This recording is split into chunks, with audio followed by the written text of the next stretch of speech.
Has there ever been a more guards ball thing? Have you ever seen it in your life? That a team that is scratching and clawing their way to a postseason berth and playing a team in Texas that is not quitting, and it's 2-2 game. There are 2 outs in the inning. Nobody is on base, and they find a way with a walk and a little blooper to the outfield and an intentional walk, setting the stage for a guy that wasn't even on the team when all of this started. And how does he end it? With a hit by pitch. Hit the music!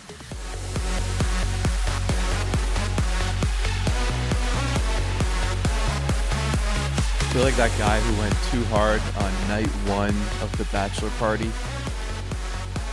and then everybody else is rallying in the morning, and I'm just like, all right, sure. Let's go. Let's go. No, don't play it down. I got the text from you. You told me you're ready. Yeah, I mean, I can hear it in your voice. You're ready. We'll cover why Zach sounds the way that he does. I mean, that was the perfect inning for them, right?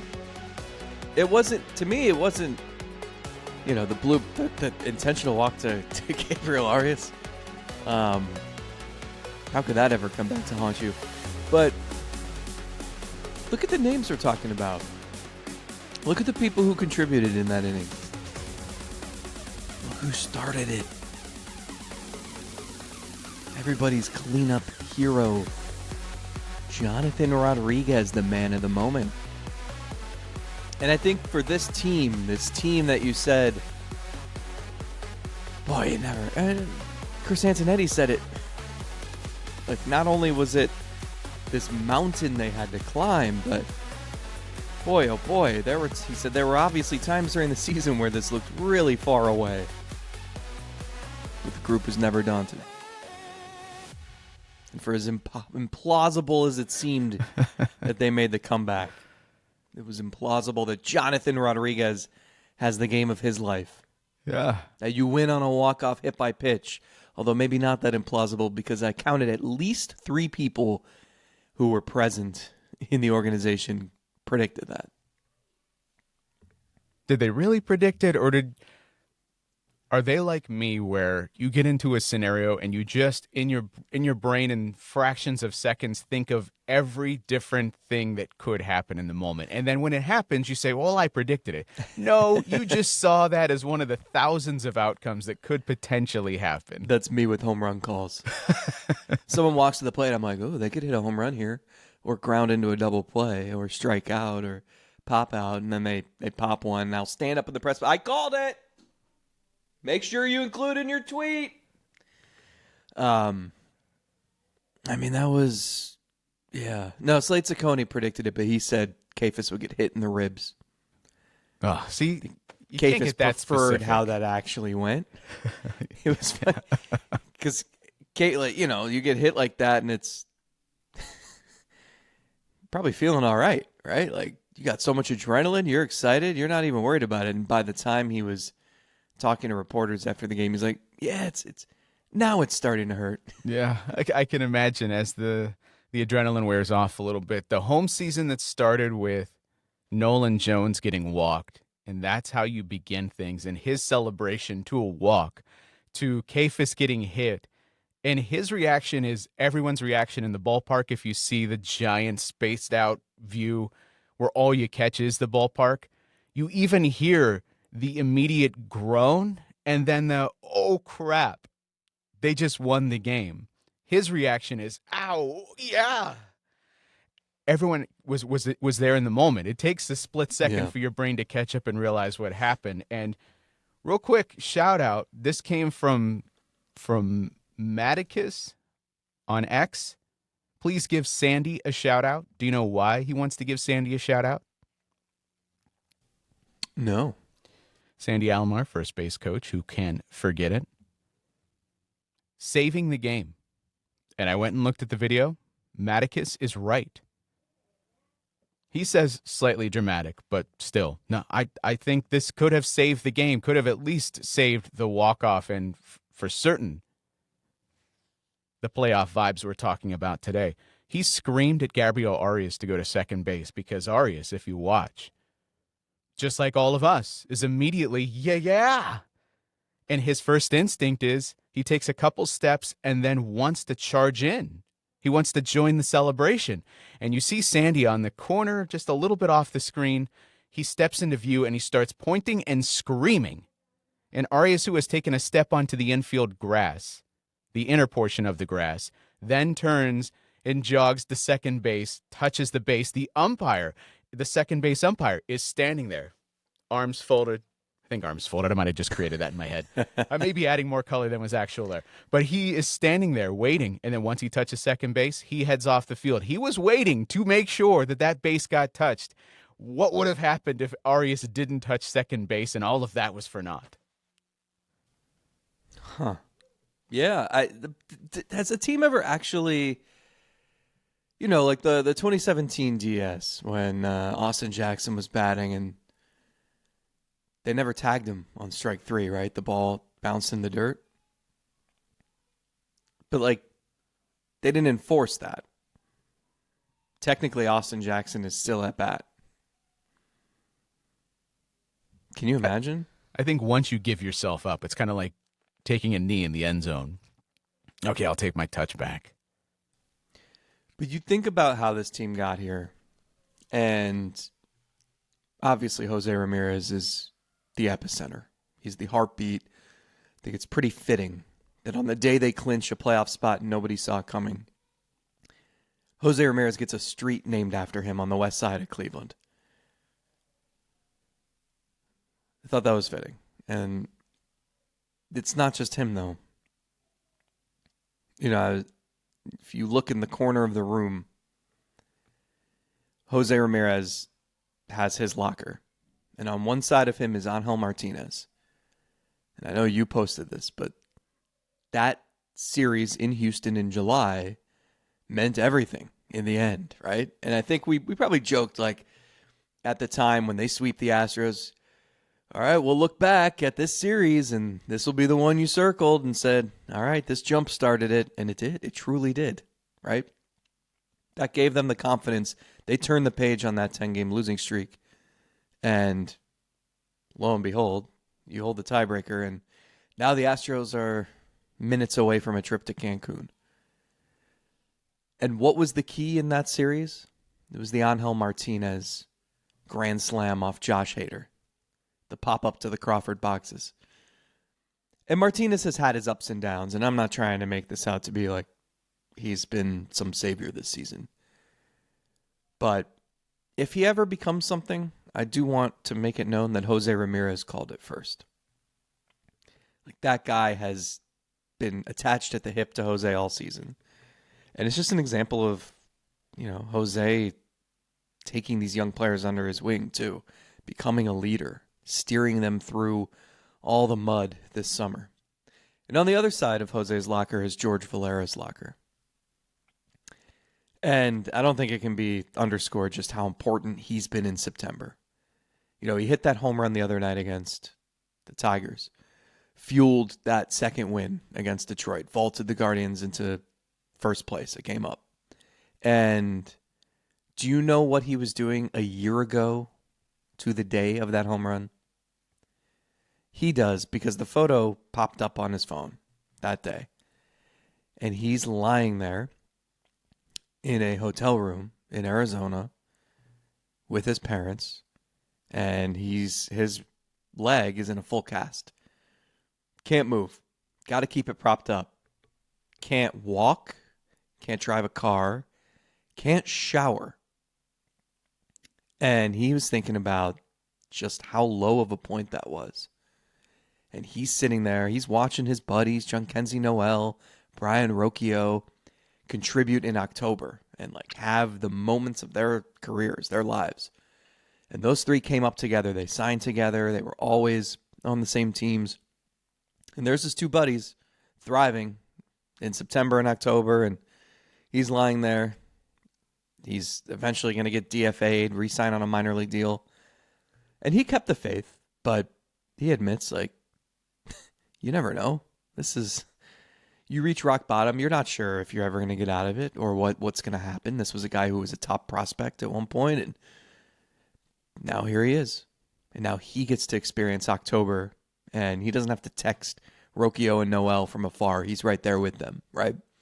So just think about, as Jonathan Rodriguez hits the home run, and then his walk spurs the ninth inning rally.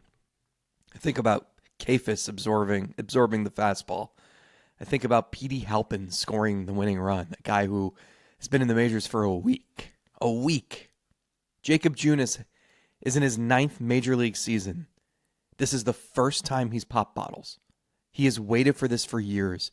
He signed with the San Francisco Giants after they won 107 games. And he's like, well, here we go. This is definitely going to be the season where, I'm spraying champagne and we're going to the playoffs and it's great. Nope. You picked wrong. Comes to Cleveland. Oh, they're coming off an ALCS. Here we go. We'll surely pop bottles. Then he's sitting there in July thinking, oh my God, is this ever going to happen for me? That moment last night exceeded all of his expectations. That meant a ton to a guy who has quietly had a really good, important season for the Guardians. And it's pretty funny when you look across the room and there's Petey Halpin, who's been in the majors for 5 minutes and thinks, I'm going to do this every year. We might get to do it again tomorrow if we win the division. This is great. Champagne every Saturday, every Sunday. And Junis is like, I got to make sure these young guys know this doesn't always happen. You have to savor it. So you just think about all the people who contributed, all the paths it takes to get to this point. And then you add it to the fact that what this team went through. And it's just, it really is incredible. I think there was I caught Chris Antonetti at one point standing in the corner of the room and just looking at the celebration. And he could not, it was like he was trying to keep the smile from spreading across his face, but he couldn't help it. And people who are in these positions will tell you everyone is sweet. Every clinch, every celebration, every milestone. I think the way this one has happened, the relief that this month has brought, this has got to be as special as any, does it not? Yeah, I wanted to ask you how this celebration compares to all the ones we've seen over the years. We've seen different variations. We've seen the 13 group. A lot of those guys had never experienced that, had been part of Cleveland for a while, but hadn't tasted playoff success yet. We saw in 16 and 17, and then certainly in 17, there's expectations there. There's a vibe that, hey, we got more to do. We've seen the veteran clubs that have just been coasting the entire season, all the way to this group. And I guess maybe 2022 has a little bit of that vibe too, that how the heck are we here? But who cares? We're just loving every single moment of this. How does last night compare?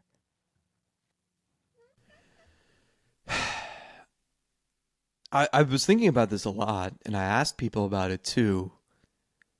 Last season was weird.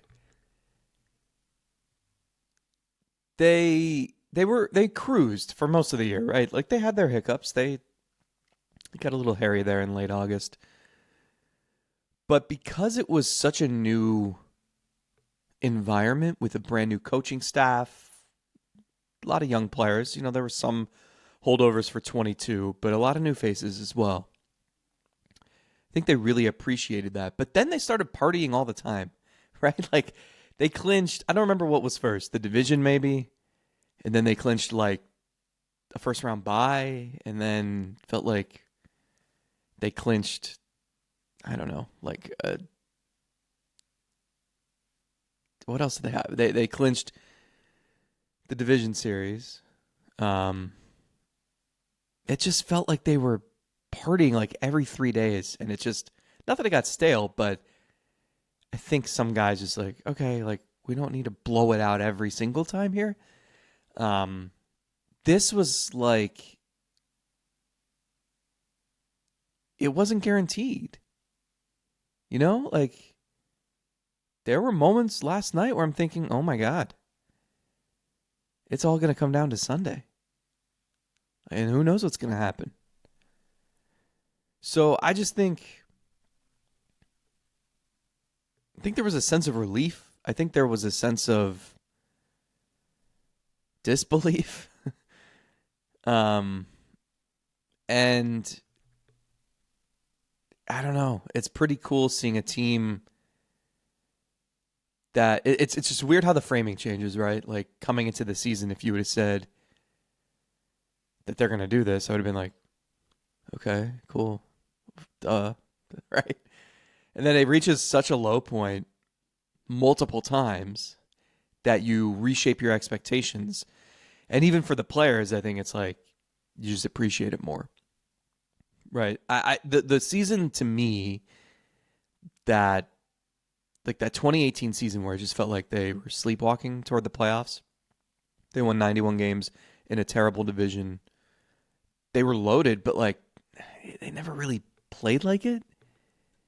I feel like when they clinched, I was just like, this shouldn't even be. This should just be like a mini toast in the clubhouse, and then go play video games or something. Like it's, I don't know. The team was like ready for so much more, and so this is just different. Like this team was left for dead by everybody in July, in August, until By about us. 3 weeks ago. Yeah, so I think there was a sense of appreciation that maybe in some seasons you don't get. You mentioned it. I still am in disbelief that that Houston series meant as much as it did. And you mentioned that I tweeted it out. It's still wild to me. All that they accomplished in saving the season. This comes on the heels of losing 10 games in a row. They look dead. Detroit comes into Cleveland. You lose in just the most gut punch, heart-wrenching fashion that you can imagine. And to go to Houston, a team that's good, and I know Houston have had their own problems and have been beat up and unhealthy through much of the year. Nobody in Cleveland is waking up feeling bad for them today. But to go to Houston at the depths of that, at everything that they were feeling, and to sweep that series and for it to mean what it ended up meaning, a lot of people took it as that it means that every game means something. That in the course of 162, every game matters, and I think that's true, but it's sort of missing my overall point here. Yeah, but you don't know what is going to matter until you have the entire season to look back on, and to me, it speaks more to the you never know what happens today that is going to frame what happens in the future. Look at David Fry getting hit in the face. I don't actually want to. I'm sure David Fry doesn't ever want to see that picture that has been floating around of the ball literally in his face. If he doesn't get hurt and doesn't go on the injured list, that doesn't create the spot for Jonathan Rodriguez to play the role of hero a little bit later, to then hit the home run. And I don't know what Jonathan Rodriguez is going to do the rest of the way. I don't know if he now slides in to become the cleanup hitter against all lefties. I really don't know. But this team has done a lot of that this year, where one thing happens and then it just leads to the next thing. Even we were talking about it a couple of days ago. Ortiz and Clase. Do the Guardians make the postseason if Ortiz and Clase are still part of this team? I don't know. I really don't know. Does Are they Clase still make it betting through? against themselves? Would That Clase would have seem made it through the detrimental season? to winning. Because maybe they have traded Allegedly. Clase. Maybe they've made a move somewhere. But my point is, it had to happen in this very specific way to get the outcome that we're seeing today. Yeah. And you never know what small little thing that happened last week, last month, 2 months ago at the beginning of the season helped bring us to this point today. It makes it maddening, but it also makes it a beautiful, beautiful masterpiece at the end. A messy Yes. masterpiece. Yeah. Yes. I think there are seasons where you go. Last year was a unique example, I think, because that team staying in first place the way it did was incredible. and speaks to maybe the culture that the new coaching staff established pretty early on, right? And I think, but that team, I think about like Noel coming up when he did last year and delivering right away, which gave them the confidence to turn to him in key situations during the playoffs, right? Like Fry becoming an all-star? What? But that, you had to have that. And there were certain elements of it last season where certain things had to happen, had to come out of nowhere for that team to work. But you're right. Like there are seasons where you win 90 games and it didn't look like it was difficult. And you didn't play your best. And again, that 18 season, like they got swept by the Astros. That was as dissatisfying of a 91 win season as you could have. And so you look at this season and you're right. I never want to say like you had to go through 10 straight losses. You had to lose 2 key young pitchers. But the 10-game losing streak made it so that when they lost 9 of 10 in August, there wasn't really panic. Also probably made it so that when they lost 2 in a row this week, they could still come to the ballpark, relax, and not press too much. I think about the trade deadline, and you're right. They were fielding offers for Clase. There were so many teams reaching out about Quan. And I know Quan has had an up and down season, second half. He's been like, he could win like the Platinum Glove, by the way. His defense has been incredible. I think he leads the league in defensive runs saved. But you think about, they absolutely could have traded him. And we're not talking about this if that happens. And it's not just the fact that he wasn't traded, but it was the sense of relief everybody in that room felt when he wasn't. It was like they pulled off a big trade. Tanner Bybee came in the next day and was like, "Great deadline. We did it." And it's like, because they didn't trade the one guy. They traded Bieber. But it was a sense of relief. They cleared out the lockers of Ortiz and Clase, and they forged ahead with the guys in that room. And it's difficult to quantify the off-the-field stuff and leadership and voices in the clubhouse and Austin Hedges, who's a big part of all of this. But offensively, too. Yeah, for this team that had no margin for error for 3 months, it felt like. And you're right. Had to have certain things go certain ways. Had to have certain unlikely heroes deliver at pivotal times. I think that stuff made the difference. I think Hedges calling a players-only meeting. I think Vogt leaning on all the experience he gained last season and learning the personalities and the preferences of all of his players for the last year and a half paid off when they met adversity head on. And I think you need that. I think that's why maybe that celebration was a little more special last night. This is a quick show, emergency show. We'll be back very soon to look at the big picture here, because now we'll know division, we'll know who the Guardians are going to play. There's still so much on the table that has yet to be decided on the final day of the season. So we'll come back tomorrow and take care of a lot of that. I also wonder, and this plays into it has to go a very specific way.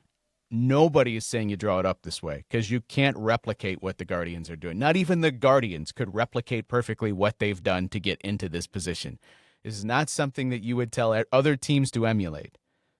But I also wonder, falling behind as much as they did and being not even second in the division, falling behind the Royals, for points of this season. And the Tigers, they were in 4th place. I don't want to say that the Tigers getting comfortable or complacent. That's not my point. What I mean is, when the Guardians started charging as hard as they did, because they were as far behind as they were, and then this is not a case where a team makes up a 4 or 5 game deficit and catches you, and that happens all the time. You, as the Tigers are staring at this, could become this historic footnote.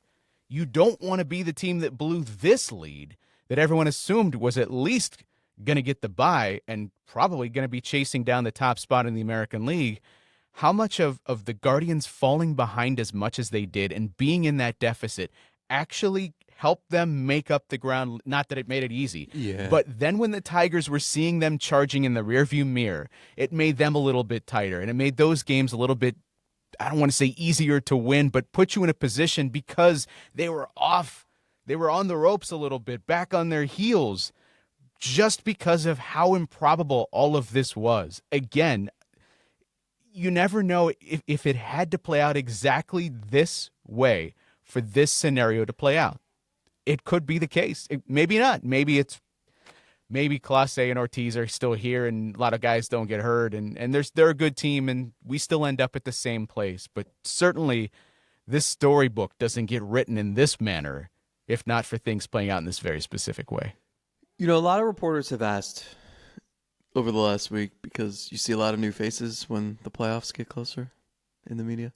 And a lot of people have asked players, Stephen Moe, whoever, you know, when you were 15 and a half out, did you think this was possible? And the easy answer is no, probably not. But you have to understand that, like, to be a professional athlete, your mental performance has to be elite alongside your physical performance, right? You are not coming to the ballpark every day saying, how are we going to do this? We are 15 games out, guys. No. That's wasted energy. And if anything, it takes some pressure off because the expectations are low and there's no point in scoreboard watching in July or looking at the standings every day. There's no point. So just when they say all the cliche stuff about we just got to come to the ballpark, control what we can control, win that day, take it one day at a time. That's literally all you can do. That is the approach. And when you fall back that far, you lean into that approach more than ever. What is the point of trying to do the math to see how you can make up 15 games in a couple months? What's the point of that? Just take it one game at a time. You think when they were 12 out at the end of August that they were like, all right, if we win on September 6th and the Tigers lose, then there's an off day. No. Take it one game at a time, and you're right.